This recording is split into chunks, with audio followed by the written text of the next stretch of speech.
So మీకు నిర్మాత కూడా దొరికాడు? నిర్మాత ద్వారానే దొరికింది నాకు ఇది. ఓకే, నిర్మాత ద్వారానే దొరికింది నాకు.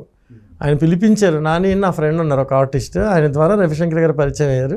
రవిశంకర్ గారు నేను ఇలా తీద్దాం అనుకుంటున్నాను పలానా కంటెంట్ని అమరావతి రైతుల మీద అన్నారు. టెన్షన్ అయ్యాను నేను. ఓకే, అమ్మో ఏంటో ప్రాబ్లమ్స్ ఉంటాయేమో అనుకున్నా. సామాజిక బాధ్యత ఖచ్చితంగా ఒక సామాజిక బాధ్యతతో నేను సినిమా తీస్తున్నానమ్మా, ఇందులో కమర్షియల్ ఆస్పెక్ట్స్ ఏదో మన డబ్బు సంపాదించేద్దాం ఇలాంటి ఉద్దేశాలు కాదు. ఒక సమస్య అక్కడే అయిపోయింది. ఆ మహిళలంతా అలా రోడ్ల మీద తిరుగుతూ ఉంటే అప్పుడు జరిగిన ఇన్సిడెంట్లో నేల మీద అన్నం పెట్టుకుని తిన్నారండి లేడీస్. ఒక ఊర్లో భోజనాలు పెడతా ఉంటే అక్కడికి వచ్చి పోలీసులు ఇష్టం వచ్చినట్టు లాఠీ చార్జ్ చేసి అన్నదానాన్ని కూడా ఆపేస్తే ఆ మహిళలు కోపం వచ్చి రోడ్డు మీద అన్నం పెట్టుకుని తిన్నారు. ఇసుక కలిసిపోయిన అన్నం తిన్నారు. అది కింద ప్లేట్లు మీకు వీడియోస్ కూడా నెట్లో కొడితే వస్తాయి. మీరు ఆ వీడియోస్ కూడా చూపించవచ్చు నెట్లో. అలాంటి హృదయ విదారకమైన అలాంటి చూసిన తర్వాత నాకు అనిపించింది చిచ్చిచ్చి అసలు ఒక మనిషిగా మనం ఒక సామాజిక బాధ్యతతో మనం ఎందుకు ఆలోచించకూడదు, ఇలాంటి సినిమా మనం ఎందుకు డైరెక్ట్ చేయకూడదు. సమస్యలు ఎప్పుడూ ఉంటాయి జీవితంలో, మనం తప్పు చేయట్లేదు కదా అని నేను చేశాను సార్. ఇదే ఇప్పుడు వేరే కోణంలో ఒక వ్యక్తిని విమర్శించడమే టార్గెట్గా సినిమా తీస్తే 100% నేను చేయను సార్. అలాంటి అంటే మీ కథ కూడా మీరే కదా, కథా స్క్రీన్ ప్లే మీరే వేసుకున్నారు కదా? అవునండి. సో ఈ కథ తయారు చేయడంలో మీరు అక్కడికి వెళ్ళి రీసెర్చ్ చేయడం రీసెర్చ్ చేశానండి. నేను వాళ్ళతో మాట్లాడాను, ఫార్మర్స్ దగ్గరికి వెళ్ళాను, వాళ్ళ ఇంటికి వెళ్ళాను, చాలామంది మహిళలతో మాట్లాడాను.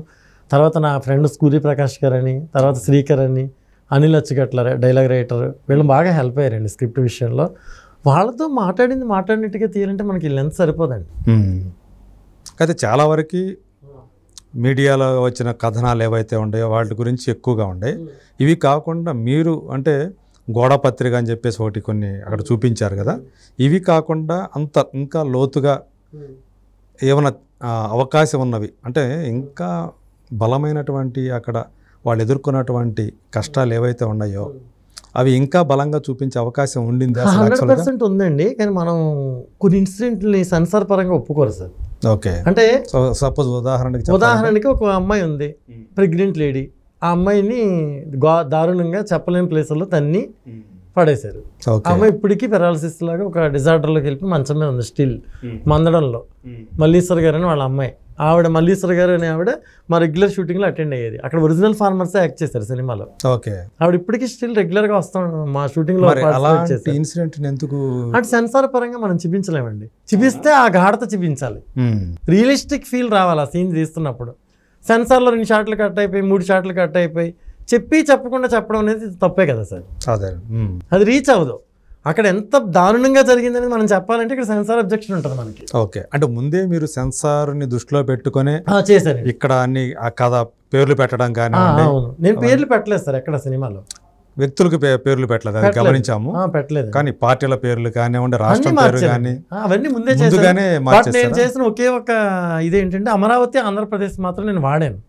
అంటే నాకు ఒక హక్కు ఉంది కదా, ఒక పోరాడే హక్కు ఉంది కదా, నా రాష్ట్రం గురించి నేను చెప్పే హక్కు నాకు లేదా అని నేను తీశాను సినిమా. కానీ సెన్సార్కి వెళ్ళాక లేదు ఇలా చెప్పకూడదు, మీరు ఫిక్షనల్ చేయాలి ఈ సినిమాని, అక్కడ అమరావతి ఉండకూడదు, ఆంధ్రప్రదేశ్ ఉండకూడదు అంటే మేము మళ్ళీ సీజీలన్నీ చేయించి ఫుల్ లెంత్ మళ్ళీ మార్చి అరుణప్రదేశ్ అని మార్చి డబ్బింగ్ 2వ సారి చెప్పించి ప్రొడక్షన్ కాస్ట్ చాలా పెరిగిపోయిందండి. రవిశంకర్ గారి విషయంలో చాలా గ్రేట్ అండి. ఎక్కడా ఆయన టెన్షన్ పడకుండా అవుతుందా మరి ఏం చేస్తాం మరి చెయ్యాలి కదా అని అలా మమ్మల్ని సపోర్ట్ చేస్తూ ముందుకు నడిపించి, అసలు అలాంటి నిర్మాతలు అసలు ఇవాళ ఇండస్ట్రీలో లేరండి.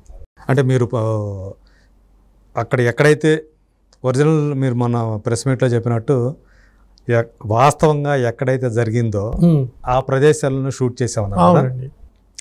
మీరు అక్కడ షూట్ చేసేటప్పుడు ఇలా ఒక సినిమా జరుగుతూ ఉంది, షూట్ జరుగుతూ ఉంది అనే విషయాలు బయటకు పొక్కకుండా ఎలా ఉంటాయి? అదంతా ఎలా అంటే మేము పర్మిషన్ పెట్టామండి, FDCకి పర్మిషన్ పెట్టాం మేము. ఓకే, పెట్టి విజయవాడలో పర్మిషన్ తీసుకున్నాం. పర్మిషన్ తీసుకునే సినిమా చేస్తాం.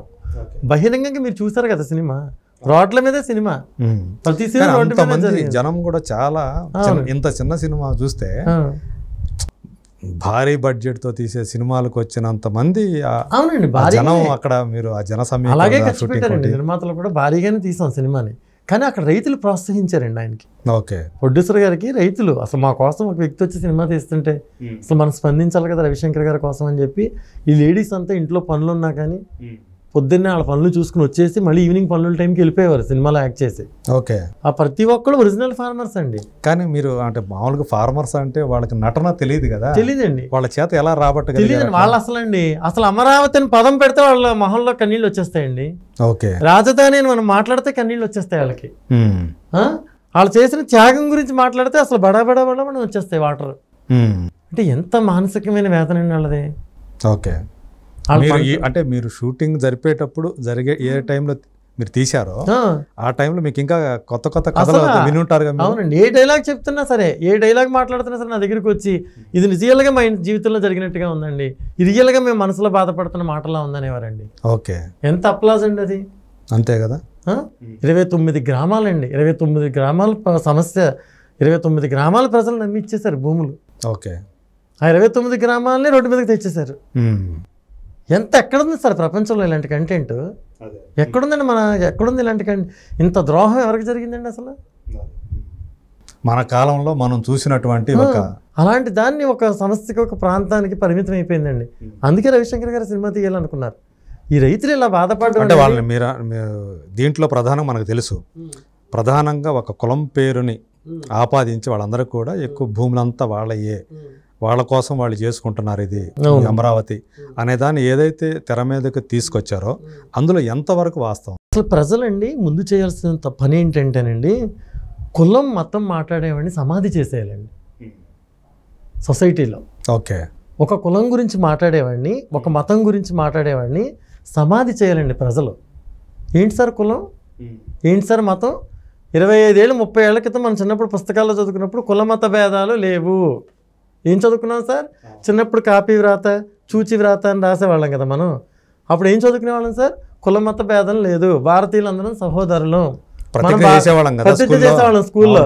భారతీయులందరం సోదరి మండలం. ఒరే నా కొడక, నువ్వు సోదరి మండలని మాట్లాడకుండా కులం తీస్తున్నావు ఏంటని ప్రజల్ని ఎదురు తిరగమనండి సార్ ప్రజల్ని. ఈ రోజుల్లో కూడా మన సొసైటీ మనం టెక్నాలజీగా పరంగా కానీ అభివృద్ధి పరంగా కానీ ఒక గొప్ప స్థాయికి వెళ్ళిపోతున్న సమాజంలో, దేశంలో ఇంకా కులం మతం మాట్లాడేవాళ్ళు అసలు మనం నిలదీయాలండి. అలాగే ఒక కులం ఆపాదించారు, దీనికి ఒక ప్రాంతం అని ఆపాదించారు. ఎంత తప్పండి అది. వాళ్ళు ఇచ్చిన రైతుల్లో అనేకమైన కులాలలో ఉన్నారు. అరెకరం రైతున్నాడు, ఎకరం రైతున్నాడు, 5 ఎకరాలు రైతున్నాడు, 10 ఎకరాలు రైతున్నాడు, 20 ఎకరాలు రైతున్నాడు. అంటే అన్ని కులాల వాళ్ళు, పేద రైతుల నుంచి సంపన్న రైతులు ఉన్నారండి, ఉన్నారు. మనం కావాలని అడిగాం మన రాష్ట్రం కోసం, వాళ్ళు ఇచ్చారు. అదే ప్రభుత్వానికి ఇచ్చారు, మీరు అన్నట్టు ఇచ్చారు.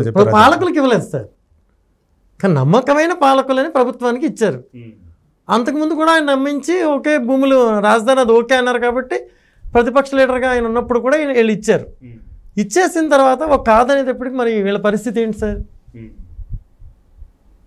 మోసపోయినట్టే కదా. అది క్లియర్గా తెలుస్తుంది మనకి, రైతులకు జరిగింది మోసం అని. ఇందులో నేను అబద్ధం ఆడడానికి ఏముంది మీరు చెప్పండి. అదే మీరు అంటే అంత కరెక్ట్గానే చేశారు అంతా, కానీ వాళ్ళని ఇప్పుడు ఉన్న అది గత ప్రభుత్వంలోనే దానికి సంబంధించినటువంటి శంకుస్థాపనలు కానీ భూమి పూజలు కానీ తర్వాత కన్స్ట్రక్షన్లు కానీ లేచినాయి కదా, దానికి సంబంధించి ఎవరిని కూడా మీరు ప్రధానంగా ఎవరిని పాత్రలు అభివృద్ధి గురించి ఏం చెప్తాం సార్? మనం వీళ్ళు అడిగారు చూపించాను, ఇచ్చారు చూపించాను, ఎంత బాధపడుతూ ఇచ్చారు చూపించాను, ఎంతలా అభివృద్ధి చేయాలనుకున్నారు చూపించాను, అభివృద్ధిని ఆపేశారు చూపించాను. అక్కడి నుంచే కదా సార్ వీళ్ళ మానసిక సంఘర్షణ.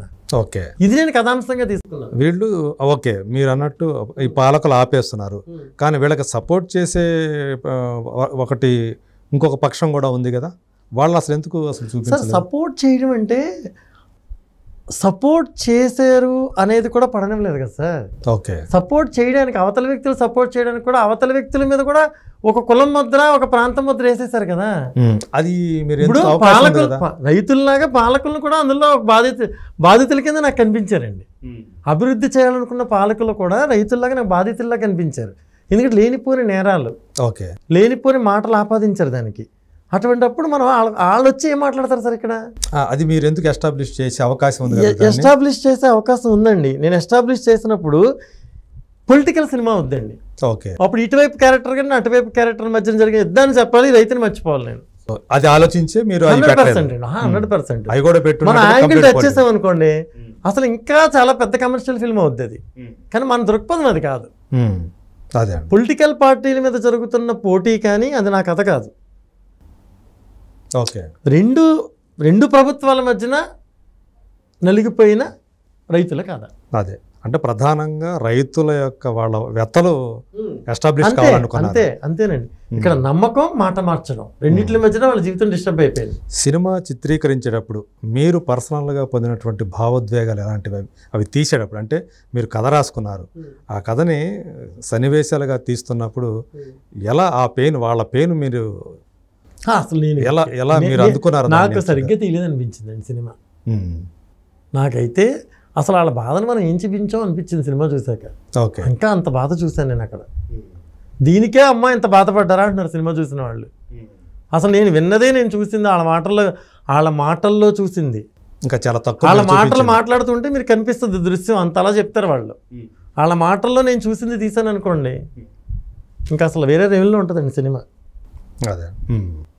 కానీ మేము కొన్ని మాత్రమే తీసుకుని చేసాం సినిమా. ఓకే. అయితే మీరు ఒక ఎన్నికల వ్యూహకర్త, రాజకీయ వ్యూహకర్తని ఇందులో ఒక ప్రధాన పాత్ర కింద మార్చారు. అవునండి. తెలుగువాడు కానివాడు. అవునండి. సో ఎందుకని అంటే అతను ఇక్కడే రాజకీయ పార్టీలకి ఐడియాలు ఇచ్చి ప్రజల్ని మోసం చేయడానికి ఫీజు ఏంటి సార్? నువ్వు వ్యాపారం చేయి, ఒక ఉద్యోగం చేయి, ఇంకోటి చేయి. ప్రజల్ని విభజించడానికి, ప్రజల మధ్యన చిచ్చు పెట్టడానికి ఫీజు ఏంటి సార్? ప్రజలు నీ వైపు తిప్పుకోవడానికి ఫీజు ఏంటి సార్?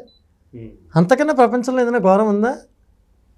అమాయకమైన ప్రజల్ని నీ ఐడియాలజీతోటి వాళ్ళ మధ్యన లేనిపోని గొడవలు సృష్టించి, వాళ్ళ మధ్యన విభేదాలు సృష్టించి, మీకున్న సోషల్ మీడియాల ద్వారా మీరు కామెంట్లు పెట్టించి, కొన్ని వందల మందిని ఒక టీమ్గా రెడీ చేసి, ఒక కులవాడి మీద మీకు ప్రచారం చేసి, మీ కులం మీద ప్రచారం చేసి, ప్రజల మధ్యన విభేదాలు క్రియేట్ చేసి, కులాల మధ్యన చిచ్చులు రగిలించి, ఏంటంటే ఐడియాలజీ జీవితాలతో ఆడుకుని ప్రజల దేశాన్ని చిన్నాభిన్నం చేస్తున్నారు, రాష్ట్రాన్ని చిన్నాభిన్నం చేస్తున్నారు. మనుషుల అలా ఐడియాలజీ నువ్వు ప్రజల్ని టార్చర్ పెట్టి ప్రజల్ని వైపు తిప్పుకోవడానికి ఫీజు ఏంటి సార్? అసలు దానికి సంస్థ ఏంటి సార్?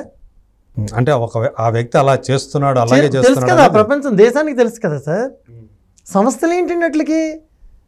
ప్రజలందరినీ నీ వైపు తిప్పేస్తాను అని నేను సంస్థ పెట్టుకుంటానా? ప్రజలందరూ నీ వైపు వచ్చేలా చేస్తాను, నాదో సంస్థ. ప్రజలందరూ నీకు ఓటేసేలా చేస్తాను, ఒక సంస్థ. ఎంత ఘోరమండి.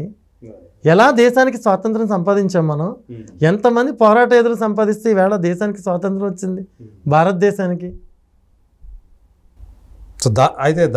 దాన్ని మళ్ళీ మనం తెచ్చుకున్న స్వాతంత్రంలో మనమే మళ్ళీ మన దేశాన్ని చిన్నభిన్నం చేసేయాలనుకోవడమా? మన ప్రజల మధ్యన, అన్నదమ్ముల్లో ఉండే ప్రజల మధ్యన మీరు గొడవలు పెట్టేయాలనుకోవడమా? అంటే మాట్లాడేవాళ్ళు లేక కానీ సార్, ఎంత నేరం సార్ ఇది. అవును. కానీ ఆ నేరానికి, అలాంటి నేరం చేసే వాళ్ళకు కూడా ఏదో ఒక శిక్ష ఉండాలి కదా. అది ఖచ్చితంగా ఉండాలండి శిక్ష. నేను మీకు చెప్పాను కదా, అంటే మీరు వేసిన శిక్ష కాకుండా నేను వేసింది అసలు చిన్నదండి. అసలు అదే నేను వేసిన శిక్ష కాదు, అలాంటి వాళ్ళు చెప్పాను నేను. అదే అలాంటి వాళ్ళు ఒకవేళ చిన్నాభిన్నం చేయాలనుకుంటే సమాజాన్ని, సో వాళ్ళని ఏం చేయాలి అనేది కూడా కరెక్ట్గా వేలో గనక, అంటే చట్టపరంగానే వాళ్ళకి ఆ వేలో ఉంటే గనక శిక్ష అనేది. సార్ చట్టం ఇప్పుడు గొప్పదండి, కానీ చట్టం ప్రతివాడికి న్యాయం చేస్తుంటారా మీరు? చట్టం అంటే అదే, దానికి న్యాయం చేయడం కోసం చట్టం పెట్టారు సార్. మన రాజ్యాంగంలో ప్రజలకు న్యాయం జరగడానికి, ప్రజలకు మేలు జరగడానికి చాలా క్రియేట్ చేశారు. ఓ సెక్షన్లని, ఇలా అని, రూల్స్ అని, రెగ్యులేషన్స్ అని పెట్టారు. అవన్నీ సక్రమంగా జరిగితే అసలు ప్రజలకి కష్టాలు ఎందుకుంటే ఆ రైతులు అలా రోడ్డు మీదకి ఎందుకు వస్తారు? అన్నీ చేసిన చట్టాలే కదా. ప్రభుత్వాలు ప్రజలను మోసం చేస్తే ఇది కూడా ఎక్కడ మీరు బలంగా చెప్పి, అంటే మీరు అదే చెప్పానండి. నేను సినిమా చూసాక చాలా మిస్ అయిన అనిపించింది. ఇంకా బలంగా చెప్పొచ్చు, నేను మీతో ఏకీభవిస్తున్నాను. అంటే మీరు ఆ పాత్రను ముగించారు, ఒక పక్క ముగించిన ఇంకో పక్క ఆ పాత్ర ఇలాంటి వాళ్ళు గనక వస్తే వాళ్ళని ఏం చేయాలి అనేది కూడా సార్. ప్రజల కన్నా ఎవరో గొప్పవాళ్ళు కాదు సార్, ప్రజల కన్నా మంచివాళ్ళు ఎవరు లేరు సార్. కానీ మంచి వాళ్ళని దుర్మార్గులు చేసేస్తున్నారు వీళ్ళు. ఇప్పుడు ఈ యుగంలో కూడా ఏంటి అసలు, కానీ ఇప్పుడు ఇంకా ఎక్కువ అవుతున్నట్టుగా కనిపిస్తుంది. మా చిన్నప్పుడు తక్కువగా ఉన్నాయండి. మేము చిన్నప్పుడు స్కూల్లో చదువుకున్నప్పుడు ఇవన్నీ చాలా తక్కువ. మాకు అసలు ఇప్పుడు చిన్నపిల్లలకు కూడా నేర్పుతున్నారు. అవును, కులం ఏదే నేను చెప్పిన క్యారెక్టర్స్ ఎంటర్ అయిన తర్వాత ఐడియాలజీ అని, మేము ఓట్లను చీలుస్తామండి, ఓట్లు మీ వైపు మారుస్తామండి, ఆ క్యారెక్టర్ గురించి నేను ఎందుకు మాట్లాడాల్సి వచ్చింది మీకు అర్థమైంది కదా. పొలిటికల్ స్ట్రాటజిస్ట్ ఏంటండి అసలు ఏ స్ట్రాటజీ అది? ఏ స్ట్రాటజీ? ప్రజలను నువ్వు ఇబ్బంది పెట్టడానికి నీ స్ట్రాటజీ, వాళ్ళ నాశనం చేయడానికి కష్టం. నువ్వు అభివృద్ధికి పెట్టుకో, ప్రజల్ని ఇలా అభివృద్ధి పదంలోకి తీసుకెళ్దాం, ప్రజలకి మేలు చేస్తాం, ప్రజలకు మా ద్వారా ఇలాంటి అద్భుతాలు చేస్తే ప్రజల్ని మంచి వైపు పంపిస్తాం, మంచి లాభాల వైపు, లేకపోతే వాళ్ళ జీవితాల అభివృద్ధి వైపు పంపిస్తాం అని చెప్పి మీరు పెట్టండి. ఎవరు ఎంకరేజ్ చేయరు సార్? అదే అంటే మీరు మళ్ళీ ఆ రోజు చెప్పారు కానీ వినోద్ కుమార్, వాణి విశ్వనాథ్ వాళ్ళు ఇదివరకు కూడా జంటగా చేసిన వాళ్ళే. సో ఈ పాత్రల్ని అంటే మీరు అన్నట్టు ఎవరు కూడా ఇక్కడ వాళ్ళు ఎవరు నిజంగా అట్లా అడిగి కాదనిపించుకున్నారా మీరు? 100% అండి. నేను అబద్ధం ఎందుకు చెప్తాను సార్ యజ్ఞమూర్తి గారు? 100% నేను చాలా తక్కువ చెప్పాను. నేను మాట్లాడింది చాలా సింపుల్గా జస్ట్ అలా 1 లైన్లో పంపించేసాను. అంటే సినిమాలో యాక్ట్ చేయడానికి కూడా వాళ్ళు భయపడేంత పరిస్థితులు ఉన్నాయండి. అంత పరిస్థితులు ఉన్నాయి కాబట్టి సినిమా తీశాను నేను. ఓకే, నేను ఆలోచించాను అసలు మనం సినిమా చేయమని వెళితే ఎందుకండి రైతులు కూడా మనకి, ఎందుకండి బాబా రైతులు కూడా మనకు వద్ద అవసరం లేదండి, ప్రశాంతంగా ఉన్న హైదరాబాద్లో మనకి ఎందుకు ఆ సినిమాలు, ఏదైనా కమర్షియల్ కథ ఉంటే చెప్పండి అన్నారు తప్పితే ఓకే చేయడానికి ముందుకు రాలేదుగా, రాలేదు.